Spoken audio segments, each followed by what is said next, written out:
बिस्मिल्लाहिर्रहमानिर्रहीम। अस्सलाम वालेकुम।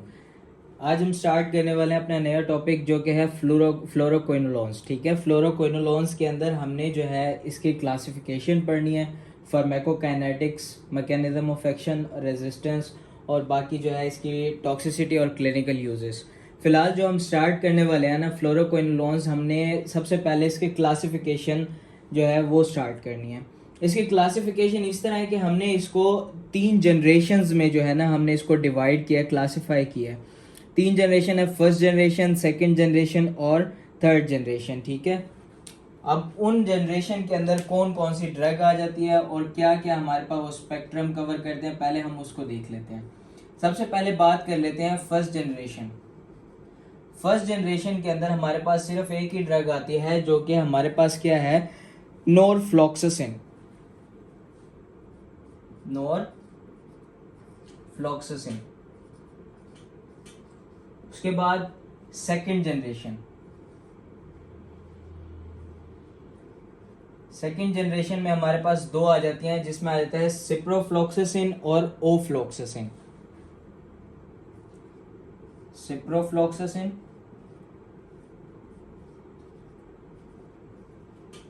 और ओफ्लॉक्सासिन।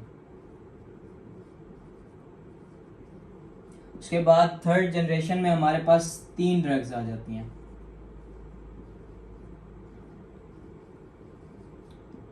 उसमें आ जाता है लीवो, मोक्सी और जेमी। लीवोफ्लॉक्सासिन, मोक्सीफ्लॉक्सासिन और जेमीफ्लॉक्सासिन।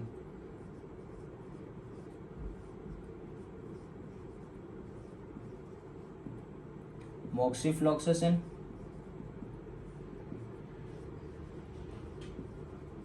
और जेमीफ्लॉक्सासिन। इसमें जो हमारे पास सबसे फर्स्ट जनरेशन है ना, वो अब आमतौर पर इस्तेमाल नहीं की जाती, क्योंकि हमारे पास इसके खिलाफ जो है ना रेजिस्टेंस बैक्टीरिया ने जो है ना वो डेवलप कर लिया। तो इस वजह से हम नॉरफ्लॉक्सासिन बहुत ही कम जगह इस्तेमाल करते हैं। मोस्टली हमारे पास सेकंड जनरेशन और थर्ड जनरेशन जो फ्लोरोक्विनोलोन्स हैं वो इस्तेमाल होते हैं। जैसे कि आपने आम रूटीन में सिप्रोफ्लॉक्सासिन देखा होगा। सिप्रोफ्लॉक्सासिन हम जीआईटी इन्फेक्शंस के लिए यूज़ कर सकते हैं, साथ हम उसके यूटीआई यूरिनरी ट्रैक इन्फेक्शंस जो है उनके लिए यूज़ कर सकते हैं। और जो थर्ड जनरेशन है ना, वो सबसे हमारे पास उसमें मोक्सीफ्लॉक्सासिन और जेमीफ्लॉक्सासिन, ये दोनों जो है वाइडेस्ट स्पेक्ट्रम एंटीबायोटिक्स हैं इस टाइम। जैसे कि हमने पढ़ा भी था, जो एजिथ्रोमाइसिन वगैरह जो मैक्रोलाइट्स पढ़े थे उसमें एजिथ्रोमाइसिन वगैरह पढ़ा था, वो हमारे पास वाइड स्पेक्ट्रम था।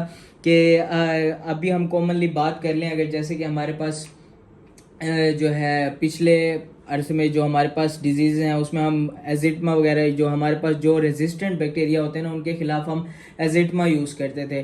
तो एजिटमा के बाद हम जो है वाइडर जनरेशन जो हम उसके बाद यूज़ कर सकते हैं, उसमें मोक्सीफ्लॉक्सासिन भी यूज़ कर सकते हैं, जेमीफ्लॉक्सासिन भी यूज़ कर सकते हैं। ठीक है, अभी हम बात कर लेते हैं इनकी जनरेशन्स की। अब हम बात कर लेते हैं थोड़ा सा इनके स्पेक्ट्रम के, ये किन किन को कवर करते हैं। ठीक है, अगर जो हम फर्स्ट जनरेशन जो है ना, हम इसको जो यूज़ करते थे ना, वो आमतौर पे यूरिनरी ट्रैक इन्फेक्शन के जो हमारे पास बैक्टीरिया ना, उनके अगेंस्ट हम नॉरफ्लॉक्सासिन यूज़ किया करते थे। अब भी उनके खिलाफ जो है ना रेजिस्टेंस पैदा हो गया, तो आमतौर पे अब नॉरफ्लॉक्सासिन यूज़ नहीं की जाती। तो अब बात करते हैं सिप्रोफ्लॉक्सासिन और ओफ्लॉक्सासिन। सिप्रोफ्लॉक्सासिन की बात की जाए और ओफ्लॉक्सासिन की, तो इसमें मेनली जो होते हैं वो ग्राम नेगेटिव कवर ज़्यादा होता है और कुछ हद तक ग्राम पॉजिटिव को कवर देता है। मेनली जो है हमारे पास इसमें ग्राम नेगेटिव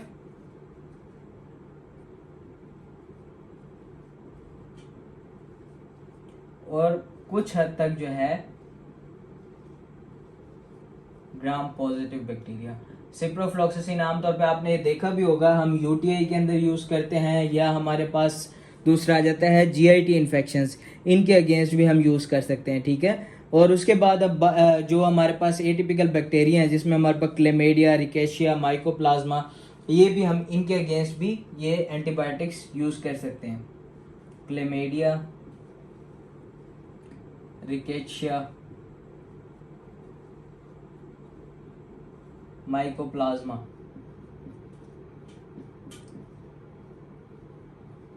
अच्छा, और उसके बाद बात कर लेते हैं थर्ड जनरेशन, जो कि हमारे पास वाइडेस्ट स्पेक्ट्रम है इस टाइम जो है हमारे पास एंटीबायोटिक के लिए। अगर हम ये यूज़ करते हैं थर्ड जनरेशन जो है, अब ये किस किस को कवर करती है, ये हमारे पास मेनली किसको कवर करती है, वो ग्राम नेगेटिव को कवर कर रही थी मेनली। ये हमारे पास जो थर्ड जनरेशन है ना वो मेनली ग्राम पॉजिटिव को कवर करती है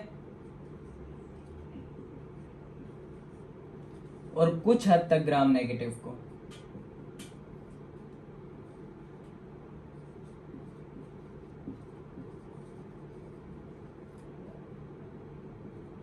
ठीक है, ये भी हमारे पास जो है वही हमारे पास रिस्पिरेटरी ट्रैक इन्फेक्शंस के लिए, ठीक है, ये यूज होती है, और जीआईटी के लिए या यूटीआई के लिए।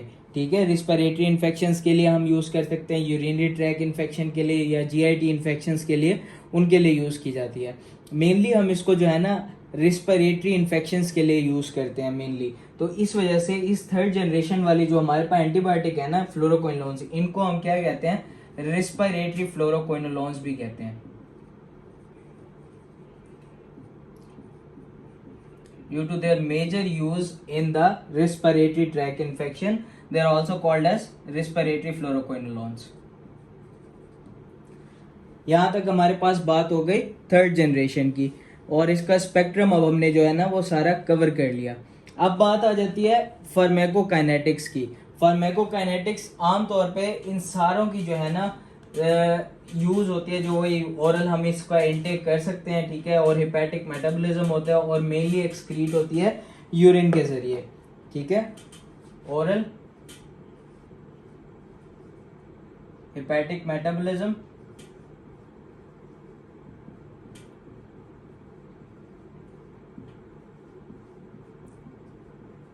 Mainly excreted through urine. अगर कुछ भी हमारे पास किडनी का कोई हमारे पास जो है कोई मसला हुआ है तो इसकी जो है हमारे पास एक्सक्रीशन कम हो जाएगी, तो हमें इसकी डोज एडजस्टमेंट करनी पड़ेगी अगर कोई किडनी का प्रॉब्लम ऑलरेडी चल रहा है तो, क्योंकि इसकी एक्सक्रीशन मेनली जो है वो यूरिन के जरिए होता है।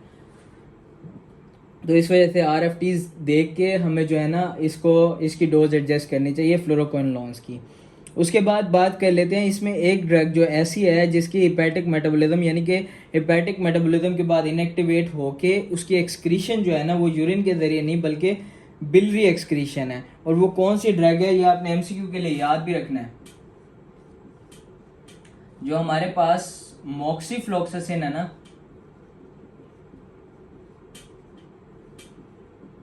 is inactivated by hepatic metabolism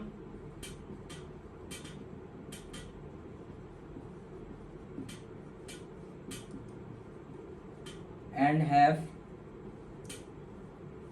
biliary excretion.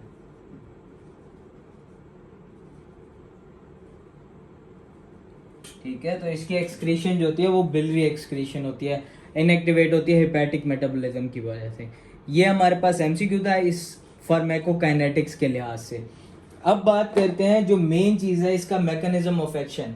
ठीक है, ये जो है बड़ा इंपॉर्टेंट चीज़ है, इसको आपने बड़े ध्यान से समझना है। इसके लिए आपने पहले तो 2 एंजाइम्स का नाम याद रखना है, ठीक है, जिसमें हमारे पास टोपोआइसोमरेज 2 और टोपोआइसोमरेज 4, टोपोआइसोमरेज 2 और टोपोआइसोमरेज 4। मैकेनिज्म ऑफ एक्शन,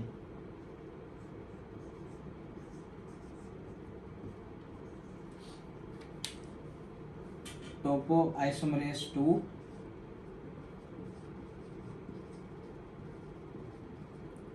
जिसको हम क्या कहते हैं, साथ DNA गायरेज भी कहते हैं।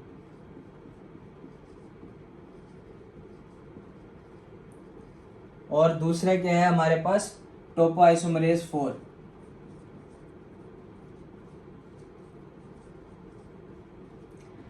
एक्चुअली जो इनके हमारे पास मैकेनिज्म ऑफ एक्शन है वो हमारे पास बैक्टीरियल DNA की सिंथेसिस को इनहिबिट करना है। ठीक है, उसकी जो रेप्लिकेशन हो रही होती है ना बैक्टीरियल DNA की, उसकी रेप्लिकेशन को हमारे पास इनहिबिट करना है। और ये 2 एंजाइम्स को इनहिबिट करके ये कैसे बैक्टीरिया को हमारे पास रेप्लिकेट होने से बचाते हैं वो हमने देखने के क्या होता है। सबसे पहले अगर ये बैक्टीरिया है ना उसका जो DNA है ना वो बहुत ही कोइल्ड फॉर्म के अंदर होता है, सुपर कोइल्ड फॉर्म में होता है। ठीक है, जब इसने रेप्लिकेट करना होता है ना, जब भी अगर बैक्टीरिया ने रेप्लिकेट करना है अपना DNA जो हमारे पास उसका रेप्लिकेट बनाना है, तो उसने क्या करना है, उसने हमारे पास इस सुपर कोइल्ड फॉर्म से रिलैक्स फॉर्म में आना है, ताकि रिलैक्स फॉर्म में आए और अपना जो है हमारे पास जो जैसे ये पेरेंट स्ट्रैंड है ना, इससे हमारे पास रेप्लिकेशन के थ्रू डॉटर स्ट्रैंड बनाए और फिर दो अलग सेल्स में डिवाइड हो, पेरेंट और डॉटर सेल के अंदर। तो ये क्या है, उससे पहले इस सुपर कोइल्ड फॉर्म जो हमारे पास इस डीएनए की सुपर कोइल्ड फॉर्म, उसने होना है रिलैक्स फॉर्म में आना है। अब रिलैक्स फॉर्म के लिए ये इंजाइम जो टोपोआइसोमरेज 2 या डीएनए गायरेज, ठीक है, इसके जरिए ये हमारे पास रिलैक्स फॉर्म में आता है ताकि ये अपना रेप्लिकेशन करवा सके। ये क्या करते हैं, फ्लोरोक्विनोलोन्स इस इंजाइम को इनहिबिट करते हैं और ये रिलैक्स फॉर्म में नहीं आ सकता और फर्दर बैक्टीरिया की रेप्लिकेशन नहीं हो पाती, यानी कि उसके डीएनए की रेप्लिकेशन नहीं हो पाएगी। जब डीएनए की रेप्लिकेशन नहीं हो पाएगी तो हमारे पास नेक्स्ट बैक्टीरिया उससे बन नहीं पाएगा। तो ये क्या आएगा, बैक्टीरियोस्टैटिक एक्शन परफॉर्म कर रहे हैं हमारे पास फ्लोरोक्विनोलोन्स, क्योंकि उसकी रेप्लिकेशन को खराब कर रहे हैं, उसकी रेप्लिकेशन को रोक रहे हैं। जो हमारे पास सुपर कोइल्ड फॉर्म से रिलैक्स फॉर्म में आने के लिए एंजाइम यूज होना था उसको इनहिबिट करके। अच्छा, और दूसरा तरीका होता है इस एंजाइम को इनहिबिट करते हैं, टोपोआइसोमरेज 4। अब टोपोआइसोमरेज 4 क्या होता है, जब टोपोआइसोमरेज 2 अपना काम कर लेता है तो क्या होता है, एक बनता है पेरेंट स्ट्रैंड और दूसरा बनता है हमारे पास डॉटर स्ट्रैंड। ठीक है, ये हमारे पास है डॉटर स्ट्रैंड और ये हमारे पास है पेरेंट स्ट्रैंड, जो आपस में अटैच होते हैं जब ये बन जाता है, जब इसकी रेप्लिकेशन हो जाती है। ठीक है, इसने क्या करना है, यहाँ पे टोपोआइसोमरेज 4 का क्या काम होता है, topoisomerase 4 acts as a scissor. ठीक है, यहाँ पे सीजर के तौर पे एक्ट करती है और डॉटर स्ट्रैंड के लिए डॉटर सेल के अंदर जाएगा और पेरेंट स्ट्रैंड वापस पेरेंट सेल के अंदर आएगा और दो सेल्स बन जाएंगे बैक्टीरियल सेल्स, दो बैक्टीरिया बन जाएंगे। ठीक हो गया, इनकी रेप्लिकेशन हो गई। डॉटर स्ट्रैंड उधर जाएगा और ये जो है पेरेंट स्ट्रैंड इधर जाएगा। और इस सीजरिंग में क्या काम आ रहा है, ये टोपोआइसोमरेज 4 जो हमारे पास है ये सीजर है। इस सीजर को जब इनहिबिट कर लेते हैं तो यहाँ तक प्रोसेस तक तो चला गया, ठीक है, लेकिन वो अलहदा नहीं हो पाएगा और दो बैक्टीरियल सेल्स में डिवाइड नहीं हो पाएगा। फ्लोरोक्विनोलोन्स इस स्टेप को इनहिबिट करके फर्दर जो है बैक्टीरियल रेप्लिकेशन रोक रहे होते हैं। तो ये दो तरीके होते हैं जिसपे फ्लोरोक्विनोलोन्स एक्ट करके हमारे पास बैक्टीरियल रेप्लिकेशन को रोक रहे होते हैं। अब बात कर लेते हैं रेजिस्टेंस की, रेजिस्टेंस कैसे प्रोड्यूस करते हैं। रेजिस्टेंस वही दो मेन तरीके होते हैं, एक तो होते हैं इनके अंदर इफ्लक्स पंप्स, जिसके जरिए हमारे पास क्या होता है, जो भी ड्रग अब जैसे भी एंटर होगी ना तो इफ्लक्स पंप्स उसको जो है बैक्टीरिया के अंदर से हमारे पास बाहर निकाल देंगे उन पंप्स के थ्रू। और दूसरा क्या होगा, ये जो टारगेट एंजाइम्स हैं, ये दो एंजाइम्स टोपोआइसोमरेज 4 और टोपोआइसोमरेज 2, इनको जो है ऑल्टर करेंगे, स्ट्रक्चरली ऐसे ऑल्टर करेंगे कि फ्लोरोक्विनोलोन्स उन पे जाके एक्ट ही ना कर पाए। तो alteration in the target enzyme, ये एक दूसरा प्रोसेस है जिसके जरिए बैक्टीरिया हमारे पास इस एंटीबायोटिक के अगेंस्ट रेजिस्टेंस प्रोड्यूस करते हैं। Alteration in the target enzymes.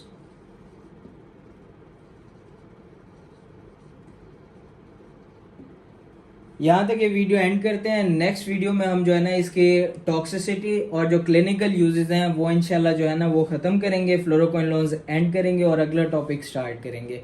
अभी तक के लिए इतना ही। कुछ ना समझ आया हो तो कमेंट्स में पूछ लीजिएगा। थैंक यू, अल्लाह हाफिज़।